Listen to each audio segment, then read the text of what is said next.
Good evening class and welcome back to your YouTube channel. कल हमने देखा था ग्राफिकल मेथड से कैसे हम क्वेश्चन को सॉल्व कर सकते हैं, ठीक है।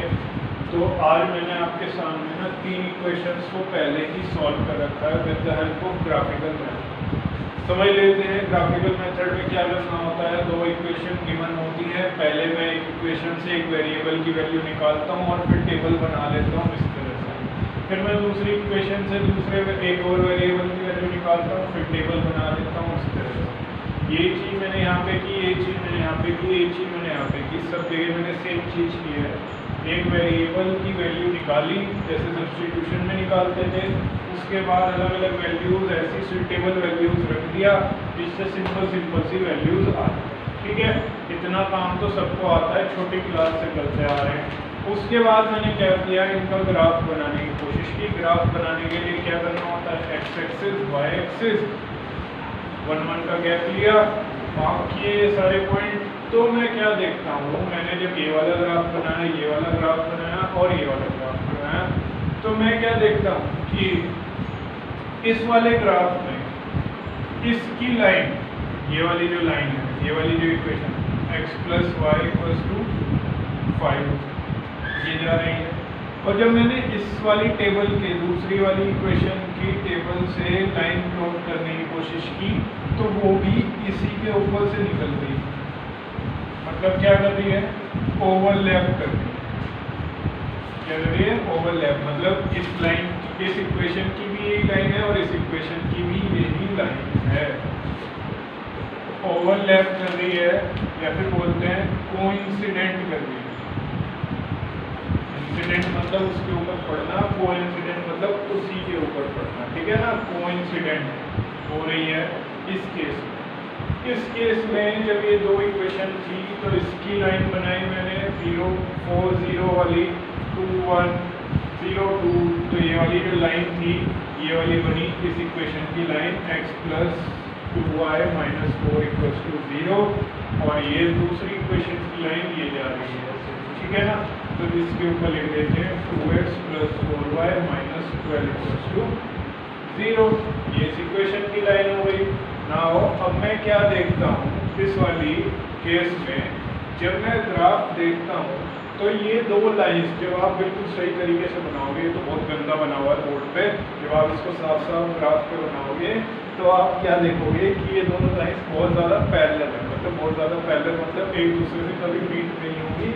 चाहे आप इन्हें आगे बढ़ाओ, चाहे आप पीछे की साइड लेके जाओ, ये लाइंस एक दूसरे की कैसे जा रही हैं, पैरेलल जा रही है, ठीक है। वहीं अगर मैं थर्ड केस की बात करूँ तो एक इक्वेशन ये रही, दूसरी इक्वेशन ये रही, इनका ग्राफ बनाया और ग्राफ बनाने के बाद जिस पॉइंट पे वो मीट कर रही है वो मेरा सॉल्यूशन हो गया। यहाँ पर x की वैल्यू 2 आ गई और y की वैल्यू भी 2 आ चुकी है, ठीक है ना। तो ये मेरा क्या हो गया, सॉल्यूशन हो गया। अब मेरे पास 3 केस बन गए। 3 केस कौन कौन से, 3 केस जहाँ पर एक बात लाइंस जो कर रही थी वो क्या कर रही थी, कोइंसिडेंट। लाइंस आर कोइंसिडेंट, ठीक है। देखो 2 इक्वेशन है, पहली इक्वेशन दूसरी इक्वेशन, तो 2 लाइंस बनेगी, एक इस इक्वेशन की एक इस इक्वेशन की। और इस केस में दोनों लाइंस क्या कर रही है, कोइंसिडेंट कर रही है। इंसिडेंट लाइंस है, कैसी लाइंस है ये, इंसिडेंट लाइंस।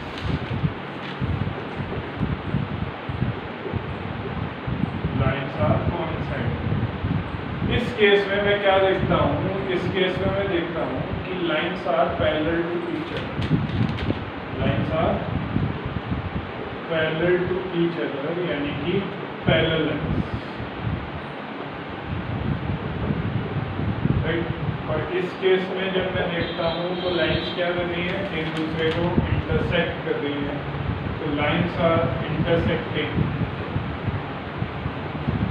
और इसको बोलते हैं इंटरसेक्टिंग लाइंस। इंटरसेक्टिंग लाइंस, देखो बेसिकली क्या होता है, जब मेरे पास ग्राफ में इंटरसेक्टिंग लाइंस आती हैं तो उस केस में जहाँ पर दोनों लाइंस इंटरसेक्ट हो रही होती हैं वही मेरा सॉल्यूशन होता है। और सॉल्यूशन से मेरा मतलब है कि x और y की ऐसी वैल्यू जो इस इक्वेशन को भी सेटिस्फाई करे और साथ ही साथ इस इक्वेशन को भी सेटिस्फाई करे। क्या मतलब है? मैंने बोला कि जब मेरा लाइंस क्या होती है, इंटरसेक्ट होती है, तो इंटरसेक्ट जिस पॉइंट पे हो रही है वो पॉइंट जहाँ पे उसकी x की भी कोई वैल्यू होगी और y की भी कोई वैल्यू होगी, तो वो वैल्यू x और y की वो वाली वैल्यू है, वो सॉल्यूशन है जिसमें ये वाली इक्वेशन भी सेटिस्फाई होगी और ये वाली इक्वेशन भी सेटिस्फाई होगी। इसके अलावा x और y की कोई और वैल्यू एग्जिस्ट नहीं करती है जो इसे भी सेटिस्फाई करे और इसे भी सेटिस्फाई करे। तो ऐसे केस में मेरे पास यूनिक सॉल्यूशन आता है। कैसा सॉल्यूशन रहता है? यूनिक सॉल्यूशन मतलब सिंगल वन सॉल्यूशन, मतलब x और y की एक सिंगल यूनिक वैल्यू है जो इन दोनों इक्वेशंस को सेटिस्फाई करेंगी। इसके अलावा कोई और वैल्यू एग्जिस्ट नहीं करती है जो इन दोनों इक्वेशंस को सेटिस्फाई करती है। ठीक है, समझ आ रही है बात? दूसरा केस अगर मैं देखूं पैरेलल लाइंस का, तो पैरेलल लाइंस का जो केस रहेगा उस केस में क्या होता है कि ये लाइंस कभी भी इंटरसेक्ट नहीं करेंगी, चाहे मैं इधर इनको बढ़ाऊं चाहे मैं इधर इनको बढ़ाऊं, ना तो ये इधर मीट करेंगी ना ही ये इधर मीट करेंगी। ये लाइंस कभी भी मीट नहीं करती हैं, मतलब इनके बीच में इस इक्वेशन के और इस इक्वेशन के बीच में कोई भी ऐसा पॉइंट नहीं है जो कि कॉमन हो। यहाँ पे ये पॉइंट कॉमन था तो ये सॉल्यूशन बन गया। ठीक है ना, यहाँ पे इन दोनों पॉइंट्स के बीच, इन दोनों लाइंस में, इन दोनों इक्वेशंस में कोई भी पॉइंट कॉमन नहीं है जो कि इन दोनों लाइंस को सेटिस्फाई करता हो। तो इसका मतलब पैरेलल लाइंस के केस में सॉल्यूशन कुछ भी नहीं आता है। No solution exist in case of parallel lines. तो अगर मैं ग्राफिकल मेथड से सॉल्व कर रहा हूँ और ग्राफ की लाइंस इंटरसेक्ट हो रही हैं, जो कि मोस्ट ऑफ द क्वेश्चन में हो जाएंगी। ठीक है ना, अब तक हमने जितने भी क्वेश्चन किए, मैंने आपको जितनी भी वर्ड प्रॉब्लम्स दिए हैं उनके सबके आंसर आए हैं और यूनिक सॉल्यूशंस आए हैं, वो सारे के सारे ग्राफिकल मेथड से होंगे और इंटरसेक्टिंग लाइंस ही उनमें आएंगी, यानी कि यूनिक सॉल्यूशन आएगा। ठीक है, अगर किसी का सॉल्यूशन नहीं निकल रहा होगा, मतलब उन दोनों लाइंस के बीच में कोई भी कॉमन पॉइंट नहीं होगा, तो वो लाइंस कैसी रहेंगी? वो लाइंस रहेंगी पैरेलल, ना तो वो इधर की साइड मीट करेंगी ना ही उधर की साइड मीट करेंगी, कोई भी पॉइंट उनमें कॉमन नहीं रहने वाला है। ठीक है, तो इसका मतलब इन इक्वेशंस का कोई भी सॉल्यूशन नहीं निकलेगा। तो क्या ग्राफ से ही नहीं निकलेगा और किसी मेथड से निकल जाएगा? अगर आप इसे एलिमिनेशन से, सब्स्टिट्यूशन से, क्रॉस मल्टीप्लिकेशन से सॉल्व करोगे तब भी आपका सॉल्यूशन नहीं निकलेगा। एक्स और वाई दोनों बढ़ जाएंगे, कुछ नहीं बचेगा। इसका मतलब ऐसी इक्वेशंस के बीच में एक्स और वाई की कोई सी भी ऐसी वैल्यू नहीं है जो इन दोनों इक्वेशंस को एक साथ सेटिस्फाई करे, तो इसको क्या बोलते हैं? No solution. So in case of parallel lines there will be no solution, right. और अगर मैं इसकी बात करूं तो यहाँ पे इस इक्वेशन की भी लाइन यही है और इस इक्वेशन की भी लाइन यही है, तो ये क्या कर रही है? इंसिडेंट कर रही है। तो ये इंसिडेंट लाइंस है और जब लाइंस इंसिडेंट होती हैं तो आप उस लाइन पे कोई सी भी एक वैल्यू ले लो, कहीं भी इस लाइन पे कहीं भी एक भी पॉइंट लगा दूँ और वहाँ से x की वैल्यू आएगी और y की वैल्यू आएगी, x की वैल्यू आएगी और y की वैल्यू आएगी। किसी भी लाइन, किसी भी जगह आप कोई सा भी पॉइंट लगाओ, वहाँ से x और y की वैल्यू उठाओ और इन दोनों में पुट कर दो, हमेशा सेटिस्फाई होगा। मतलब इस लाइन पे आने वाला हर एक सॉल्यूशन है इन दोनों इक्वेशन का। मतलब क्या है कि ये लाइन इधर भी कितनी भी एक्सपेंड हो सकती है। देखो यहाँ पे इस एरो का क्या मतलब होता है? एक्सटेंड हो सकती है, इधर भी और इधर भी हो सकती है। ठीक है ना, तो ये चाहे इधर जाए चाहे इधर जाए, कितनी भी बड़ी लाइन हो सकती है। और इस लाइन पे आने वाला हर एक पॉइंट, चाहे मैं पॉइंट कहीं भी लगा दूँ, वहाँ पे एक x की वैल्यू होगी और वहाँ पे एक y की भी वैल्यू होगी। उस वैल्यू को पुट करके इन दोनों इक्वेशंस को सेटिस्फाई किया जा सकता है। मतलब इस लाइन पे एग्जिस्ट करने वाला हर एक पॉइंट इसका सॉल्यूशन है। और ऐसे कितने पॉइंट होंगे इस लाइन पे? ऑब्वियसली बात है, इनफाइनाइट पॉइंट्स होंगे। तो इस केस में इन दो इक्वेशंस के जो सॉल्यूशंस रहने वाले हैं वो इनफाइनाइट सॉल्यूशंस रहने वाले हैं, अनगिनत सॉल्यूशंस रहने वाले हैं जिनकी कोई भी लिमिट नहीं है, क्योंकि अगर लाइंस इंसिडेंट हो जाती हैं तो मतलब ये हर एक पॉइंट पे इंटरसेक्ट हो रही है। देखो इस केस में सिर्फ एक पॉइंट पे इंटरसेक्ट हो रही थी इसलिए यूनिक सॉल्यूशन था, इस केस में हर एक पॉइंट पे इंटरसेक्शन हो रहा है, हर एक पॉइंट पे कोइंसिडेंट हो रही है, तो इसीलिए इसी वजह से कोई सा भी पॉइंट आप चूज कीजिए, वैल्यू पुट कीजिए, आपके पास ये इक्वेशन भी सेटिस्फाई हो जाएगी और ये इक्वेशन भी सेटिस्फाई हो जाएगी। That means when the lines are incident to each other, then the equations have infinitely many solutions, and when the lines are parallel to each other, then the equation does not have any solution, and when the lines are intersecting to each other, then there is only one unique solution। ठीक है, तो ये हमारे पास 3 case बनते हैं जो मैंने आपको ग्राफ की हेल्प से समझाए हैं। अब तक हमने जितने भी केस पढ़े एलिमिनेशन से, सब्स्टिट्यूशन से और क्रॉस मल्टीप्लिकेशन से, उनमें सब में अगर आप ग्राफ बनाओगे तो आपकी लाइंस कैसी रहेंगी, इंटरसेक्टिंग, क्योंकि उनका सबका आंसर क्या आया था, यूनिक सॉल्यूशन आया था, एक ही आंसर आया था। ठीक है ना, तो अब मेरे पास ये 3 केस हैं, इन 3 केस में भी मैं इन्हें फर्दर 2 पर्टिकुलर केस में डाल सकता हूँ, या तो सॉल्यूशन है या सॉल्यूशन नहीं है, सॉल्यूशन है या सॉल्यूशन नहीं है। सॉल्यूशन है तो या तो यूनिक सॉल्यूशन होगा, मतलब सिर्फ एक सॉल्यूशन होगा इंटरसेक्टिंग वाला, या फिर इनफाइनाइटली मैनी सॉल्यूशन होंगे, जैसे कि ये हो गया, इनफाइनाइटली मैनी सॉल्यूशन होंगे जिसमें लाइंस क्या करनी है, इंसिडेंट करनी है। और अगर सॉल्यूशन नहीं है तो कौन सा केस होगा, पैरेलल वाला, और वहाँ पे नो सॉल्यूशन है।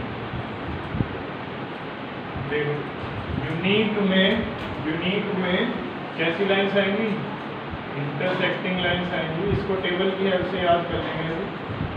इनफाइनाइट में कैसी लाइंस आएंगी, इंसिडेंट लाइंस आएंगी, और नो सॉल्यूशन के केस में लाइंस कैसी रहेंगी, पैरेलल लाइंस।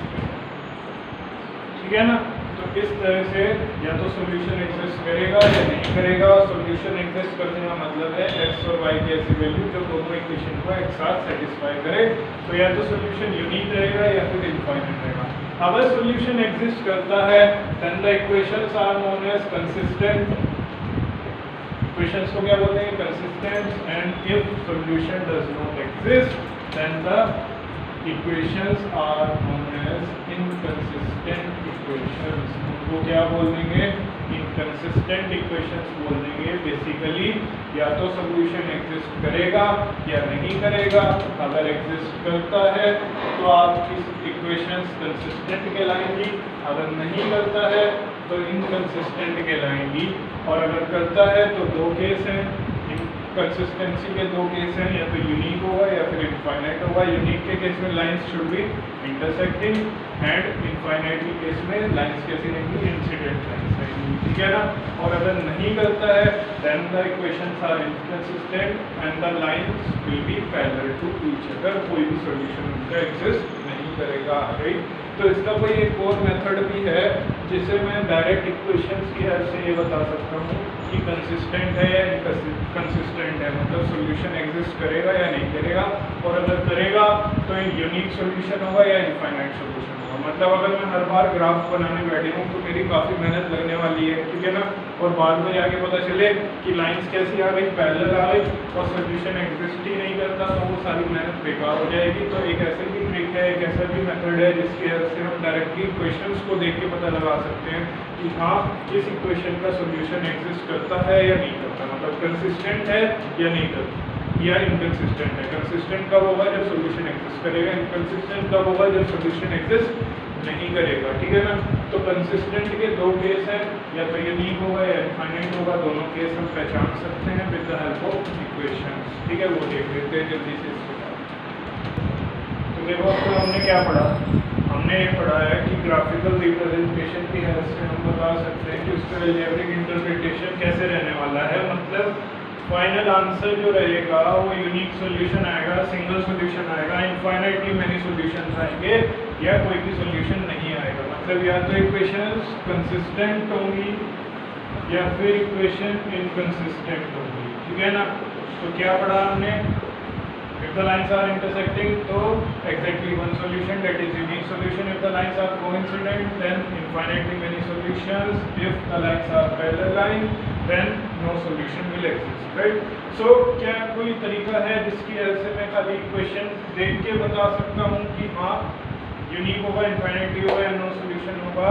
ये भी तरीका है। जैसे मेरे पास ये दो इक्वेशंस का पेयर लिखा हुआ है, तो यहाँ पे a1 b1 c1 आपको पता है क्या होता है। a1 होता है x का कोएफिशिएंट जो कि 1 है, b1 होता है y का कोएफिशिएंट जो कि -2 है, c1 होता है यहाँ पे रखा हुआ कांस्टेंट जो कि 0 है, तो 0 हो गया। यहाँ पे a2 क्या होता है, x का कोएफिशिएंट, b2 y का कोएफिशिएंट और c2 एक और जो आपका कांस्टेंट रहता है, ठीक है ना। तो ऐसे ही तीन अलग अलग इक्वेशंस के पेयर थे, उनमें सब में a1 b1 c1 a2 b2 c2 मैंने लिख दिया इस तरह से। अब मैं क्या करता हूँ, मैं निकालता हूँ a1 upon a2 b1 upon b2 c1 upon c2, ठीक है। आप इसको कैलकुलेट करोगे, अलग से निकाल के दिखा देंगे। a1 upon a2 b1 upon b2 और c1 अपॉन c2।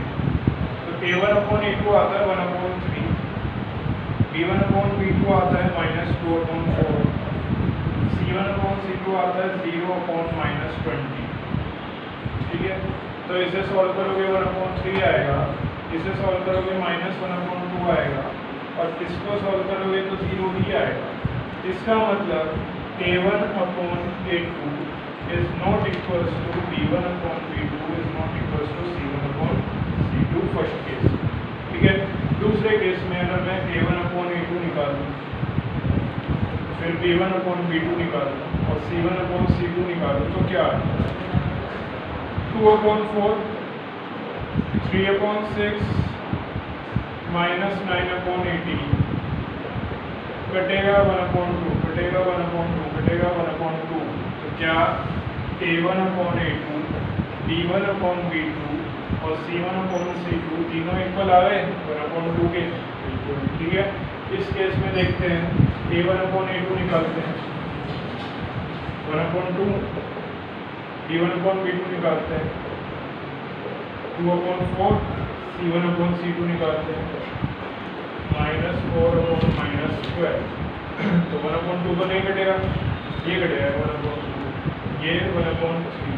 तो यहाँ पे मैं क्या देखता हूँ कि a1 अपॉन a2 1 अपॉन 2 है और b1 अपॉन b2 भी 1 अपॉन 2 है। इसका मतलब ये तो इक्वल है, a1 upon a2 equals to b1 upon b2।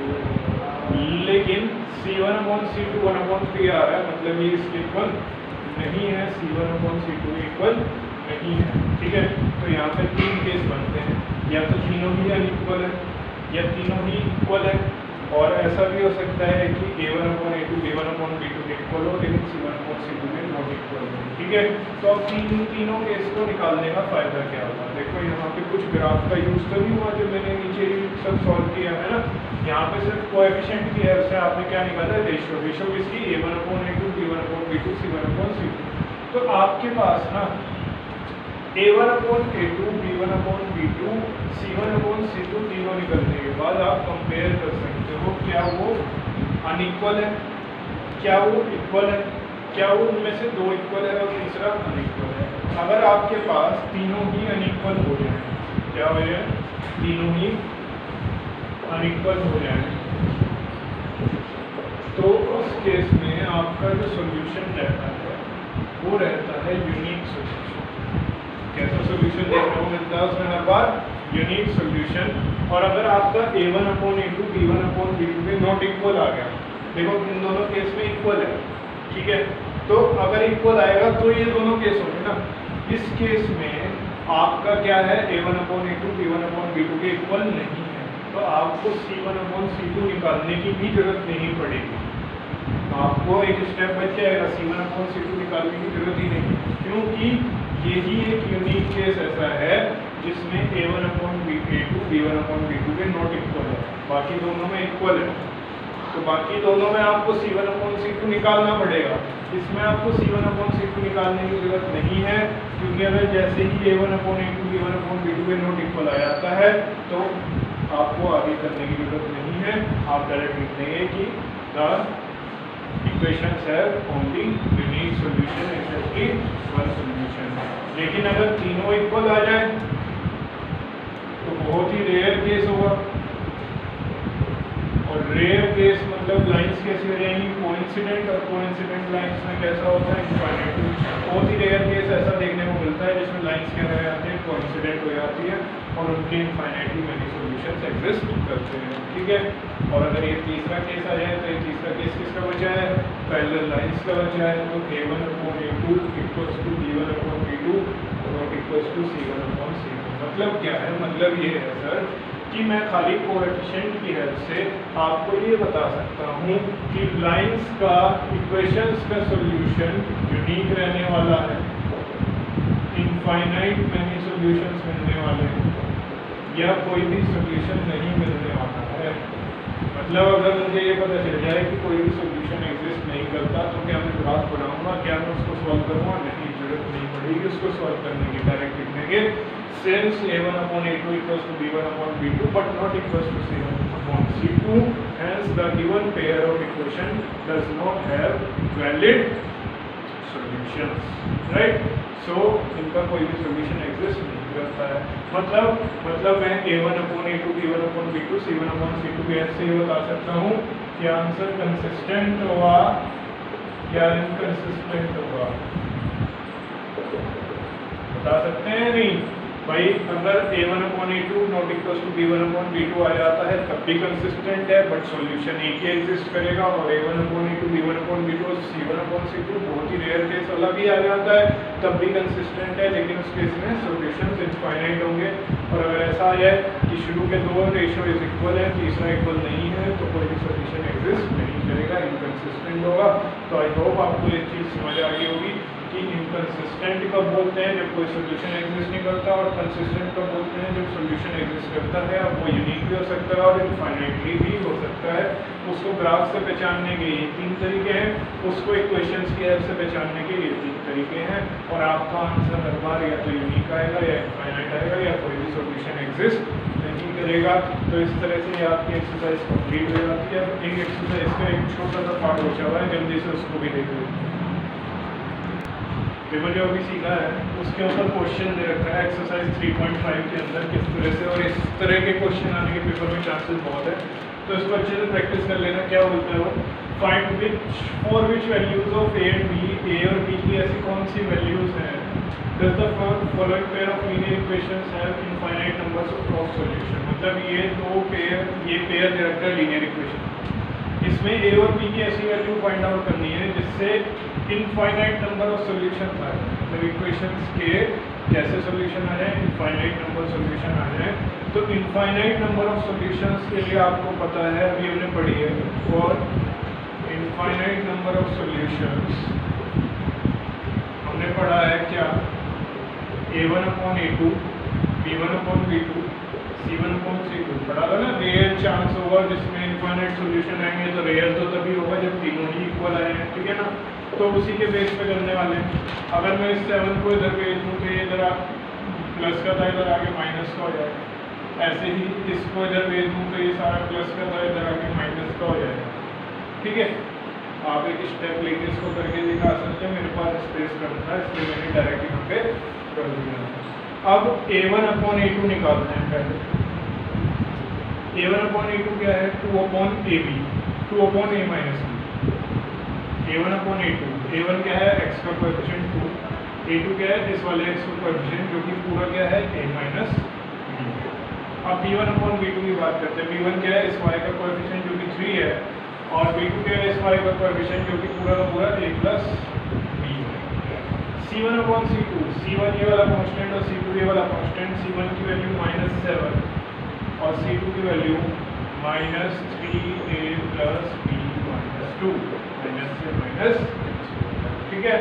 अब आपको क्या करना है, अब आपको एक बार तो इन दोनों को इक्वल रखना है और एक बार इन दोनों को इक्वल रखना है। देखो रख के देखते हैं, 2/a minus b equals to 7/3a plus b minus 2, और यहाँ से 3/a plus b equals to 7/3a plus b minus 2। इसे सॉल्व करेंगे, क्रॉस मल्टीप्लाई करेंगे तो 2 3 6a प्लस 2b माइनस 4 7 की मल्टीप्लाई यहाँ होगी 7a माइनस 7। इसको सॉल्व करके ना a और b के बीच में एक लीनियर इक्वेशन आएगी।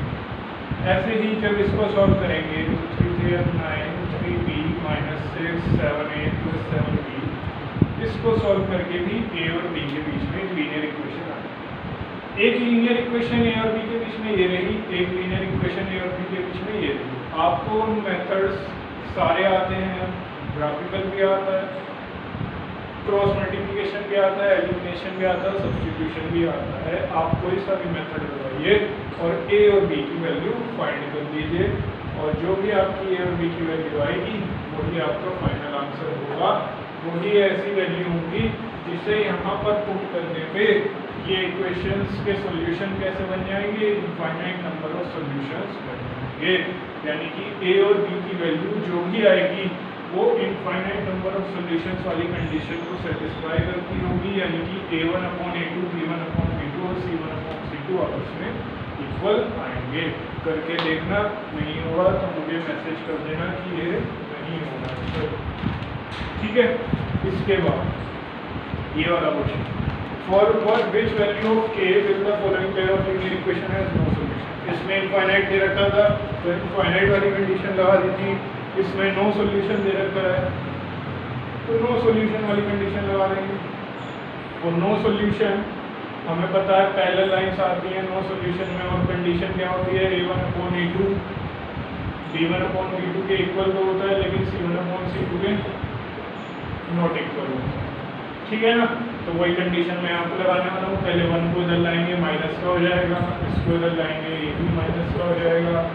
अब सॉल्व करते हैं a1 अपॉन a2, a1 क्या है x का कोएफिशिएंट, a2 क्या है इस वाले x का कोएफिशिएंट जो कि 2k माइनस 1 है, b1 क्या है y का कोएफिशिएंट जो कि 1 है, b2 क्या है इस y का कोएफिशिएंट जो कि k माइनस 1 है, c1 क्या है ये कांस्टेंट जो कि माइनस 1 है, c2 क्या है ये वाला कांस्टेंट जो कि माइनस 2k प्लस 1 है। माइनस से माइनस यहाँ पर कैंसिल हो गया, यहाँ पर ये नॉट इक्वल टू का साइन।